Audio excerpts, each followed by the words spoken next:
It has finally happened. Alex Debrincat is a Red Wing. If you've been following the channel, even for just a month, or especially if you've been following me on Twitter over the past couple of weeks, you would know I've been banging on this drum ever since the Debrincat rumors started. Debrincat to the Red Wings just made too much sense. This is a player who fits the timeline of the Red Wings rebuild. He's somebody who wanted to go to the Red Wings. Detroit was at the top of the list of teams he wanted to be traded to, and Debrincat addresses one of the Red Wings' biggest needs: goal scoring ability. The lack of finishing, the lack of goal scoring on the roster has been a glaring issue over the past couple of seasons. Like I said, this is a trade that just made way too much sense for the Red Wings. It was way too good of an opportunity to pass up, and it's finally happened. Debrincat is a Red Wing, so let's break down the full details of the trade. The Detroit Red Wings have acquired Alex Debrincat from the Ottawa Senators in exchange for a 2024 conditional first-round draft pick, a 2024 fourth-round draft pick, forward Dominik Kubalik, and defensive prospect Donovan Sabrango. And as for the conditions on that first round draft pick, this is per the Ottawa Senators and their press release of the deal. The initial condition on the first round pick is as follows: the Red Wings will have the option of sending their own 2024 first round pick or Boston's 2024 first round pick, which was acquired on March 23rd of 2023 to Ottawa. However, if the Bruins 2024 first round selection is an eventual top 10 pick following the annual draft lottery, Boston will have the option of retaining the pick because it has protection on it and transferring its 2025 unprotected first-round pick to Detroit. The Red Wings will then have the option of sending that pick or their own first-round pick in 2024 to the Senators to complete this trade. Alex Debrincat is also coming to the Red Wings with a new contract extension. The Red Wings have signed Alex Debrincat to a 4-year deal with an AAV of $7.875 million. So Steve Yzerman gets what he wants. I was really worried that Yzerman being stingy on an extension for Alex Debrincat was going to be what made this trade not happen, but that's not the case. Yzerman being patient, grinding away, it pays off, as he only had to give Debrincat 4 years. We know Steve Yzerman, since he's taken over as Red Wings GM, doesn't like to give out term. He's very selective. The only person that got a real long-term deal since he's became GM of the Red Wings is Captain Dylan Larkin, which obviously makes sense. Steve Yzerman wants to keep cap flexibility and roster flexibility, not just for, the next season and the year after that, but into,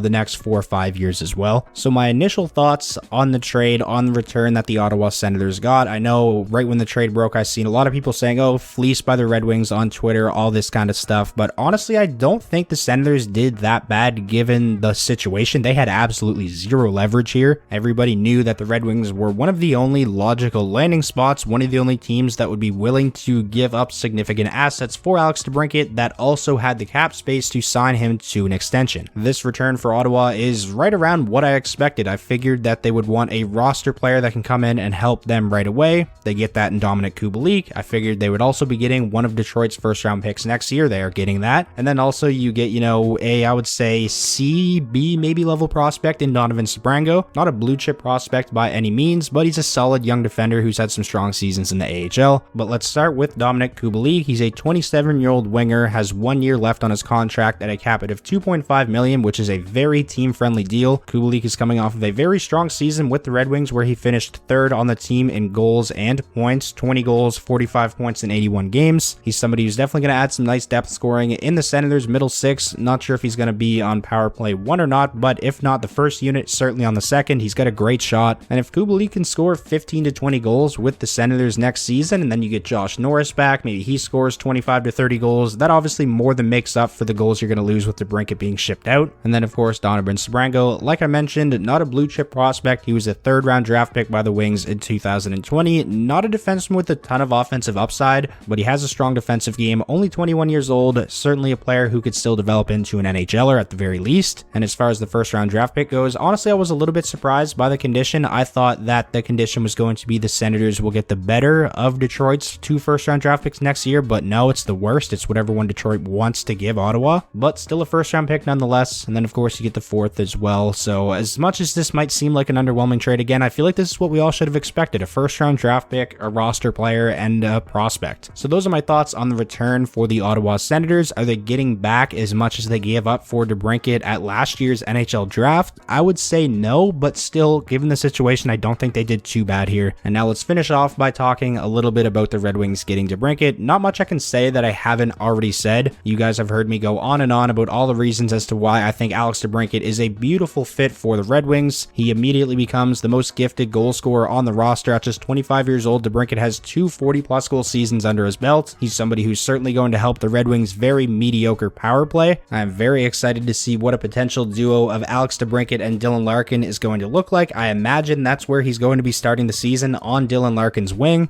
Does this trade make the Red Wings a playoff team next season?